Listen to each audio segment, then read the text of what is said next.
Aujourd'hui, j'ai souhaité organiser au sein du commandement des forces terrestres une conférence sur la raréfaction des énergies fossiles pour un certain nombre de raisons. La première, c'est parce qu'il me paraissait important qu'on puisse incarner de manière assez concrète, au-delà des mesures que l'ensemble des administrations ont prises, et bien évidemment le ministère des Armées au premier chef, pour encadrer le plan de sobriété énergétique qui a été lancé par le gouvernement,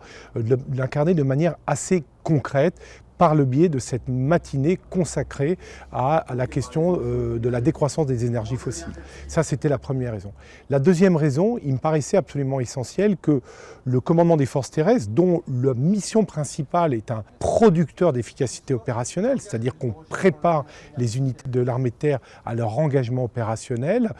il me paraissait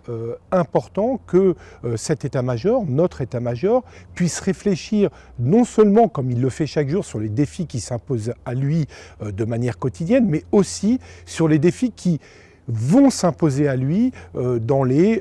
années et les décennies à venir. Et donc, c'était d'une certaine manière, pour moi, important de faire lever la tête et de réfléchir à ces grandes problématiques qui, évidemment, intéressent, au-delà de l'armée de terre, l'ensemble de la société française.